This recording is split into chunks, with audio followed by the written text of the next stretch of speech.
Hello everyone, CausingDesert here. Welcome back to another video. This video is going to be all commentary pretty much, with some music in the background. I like the style of video because I listen to stuff when I draw, and I kind of glance, I know I shouldn't, but I glance at people's drawings while I draw as well. It just feels nice to have someone drawing with you.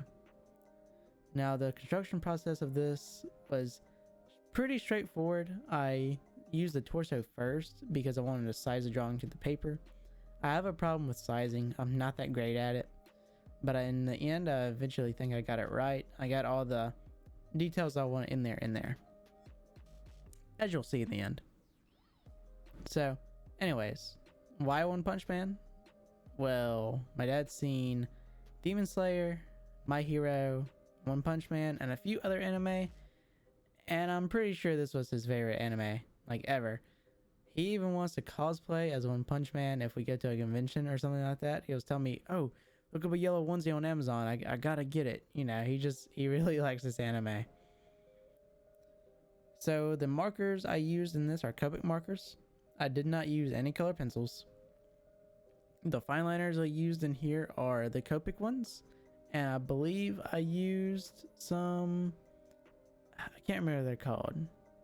But anyways, it doesn't matter. I used pretty much all Copic supplies in this. Oh, I did use a white gel pen. That is one thing I did use for highlights at the end. You'll see that.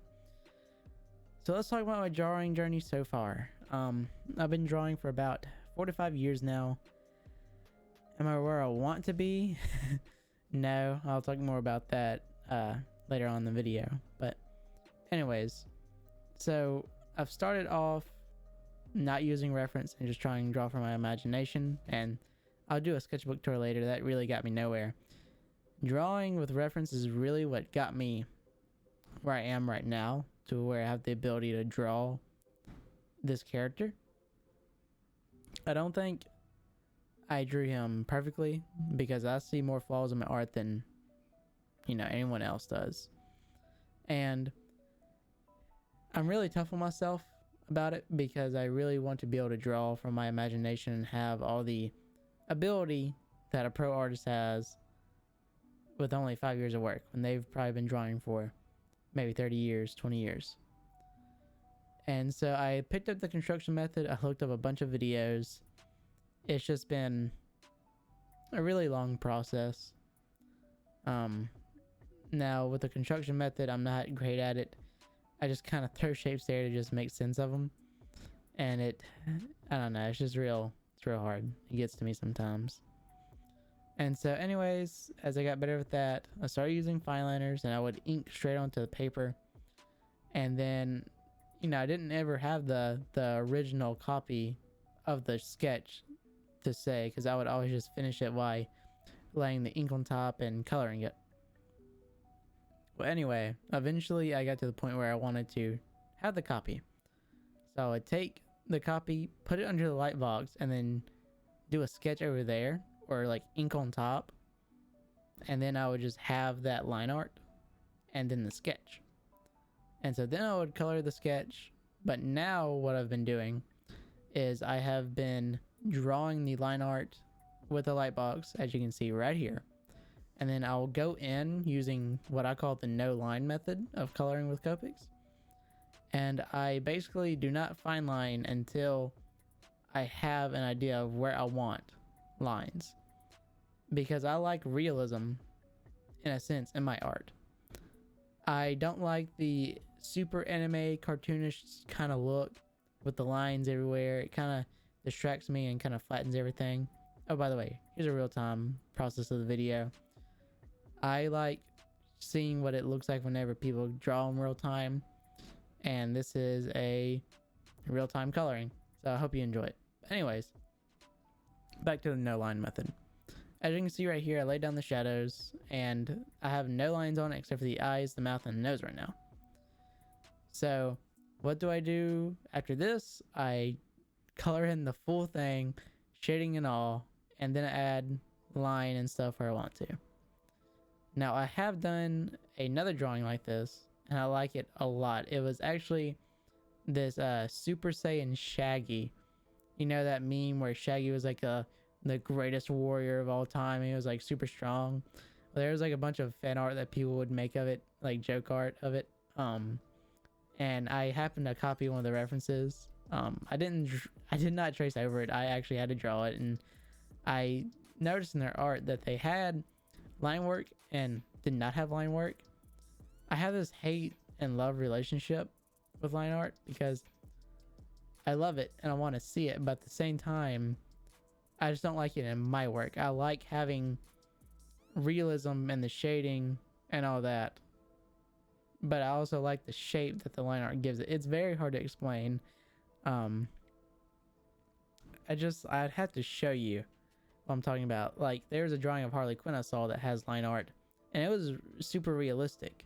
The line art shaped her jaw and made realistic forms, and that's what I like. I also like realistic eyes, but I love line art.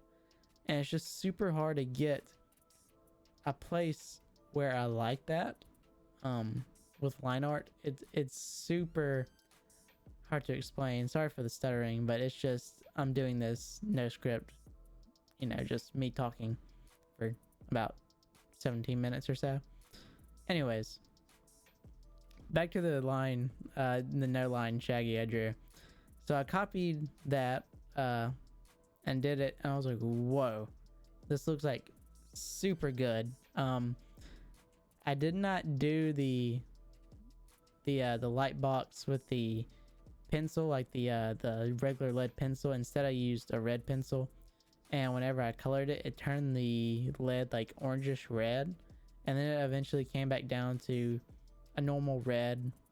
But you can still kind of see it, and it kind of looks funny, and I don't really like that that much. Oh yeah, also one of my favorite processes of this video was drawing the glove, and so I'm sure my dad would like to see that, because this is the video showing his drawing, of course. So that's what this is right now, and this is just my favorite part. So anyways, more about the no line Shaggy. I got pretty decent at it throughout the drawing, and this is my second drawing I've done this way, and I really like it because it looks realistic in my opinion, or it looks more realistic to where I kind of want it. Like, you can see there's not a lot of line art on the muscles of One Punch Man. It's just shading, which is how I like to see art. I like the realistic type of art, and I'm not saying I don't like line art when other people do it. I love it when other people do it. I just don't like it on my own art, which is super weird because I also like it. It's a artist crisis, I think. I don't know how to explain it. But anyways, so it looks pretty good. I'll have to do a sketchbook tour and I'll show you that drawing. I do the no line method on it. It's pretty good. I've been kind of going around in circles. I'm sorry about that. Like I said, this is just off the head. I'm not that great at doing this yet. Whew, wow. So I think that's all I wanted to say about the no line Shaggy. I wish I could show you a picture, but I kind of can't talk more about it without showing you a picture. So maybe the next video will be a sketchbook tour, and maybe we might have some of my girlfriend's reactions to it. And maybe some of my other family members too. Or, she's not my girlfriend, she's my fiance now. Anyways, moving on. Let's talk about using the figure drawing book to draw figures.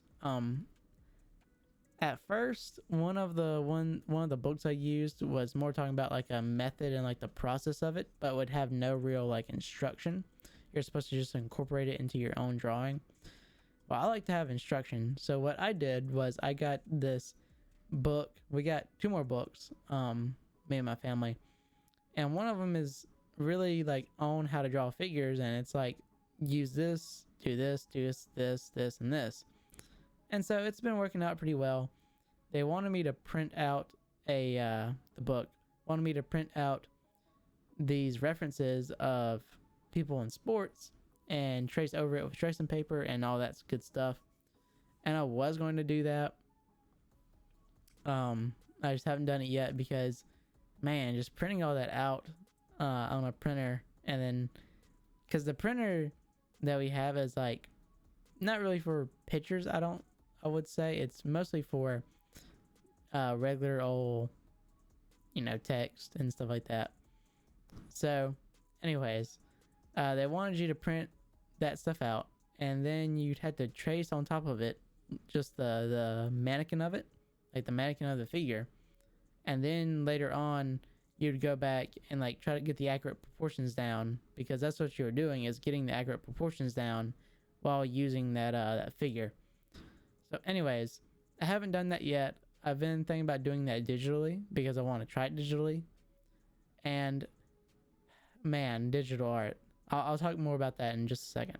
Anyways, they wanted you to do that with like sports and try to capture the motion, and I really will look into that later on. I think we've just been really busy, just a whole lot to talk about later on. And you know, I've been talking for 10 minutes now, 11 minutes now, and it's kind of running out of time. Wow, I can't believe that this happened to me, just talking out of my head. Anyways, let's talk about digital art now. I really wanted to try to do the figure drawing book the way, like, with digital art. I think with digital art, there's like really no reason why you couldn't make good art. I think like that it's easier to fix your mistakes, and you have infinite retries, and you can do that with a light box on traditional art too, and you can have layers, as to say. But it is just, that's kind of inconvenient if you kind of think about it whenever you're doing digital art compared to traditional art, because digital art is just a tap of a button, and with digital art it is the tap of a button. With traditional art, you have to get a piece of paper, put it on, get a piece of paper, put it on, and that's a lot of money to be wasting kind of that way. Or not wasting, you're learning how to draw, but it's a lot to talk about, maybe for a different video. But I really feel like I draw better digitally than I do traditionally, but I don't know if the digital art will transfer over to my traditional art, if that makes sense. Like, everything is mostly out of proportion sometimes, and it's really hard to get a figure down when I can so easily do it on digital art. Sometimes if I look at something and I just keep on going over it and over it, eventually I'll get it. And it's kind of like that with just drawing, except for it's just a lot longer process to do that. Now, where do I want to be in my art? I want to be at the place where I can draw anything out of my head that I want to. I want to draw my own characters. I want to make my own stories. And I'm just not there at that moment of confidence yet, but I'm hoping to be. And, you know, I don't really know what else to say, but that's where I want to be in my art. Finishing up, as you can see, I'm just adding some lines and making some sense of things on this drawing, because it was kind of really hard to tell. Here's a close-up of the drawing. I know I'm not the best at talking out of my head, but I just want to do it anyways, because I just need to get better at doing this. I can so easily talk to people in person, but then when I'm in my room talking to myself like a crazy person while filming a video, it's really hard to do. But anyways, I hope you guys like this process of drawing. At least you might be listening to me while you draw. Hopefully this was fun, pretty cool to you. And without further ado, I'm signing off. Have a good day.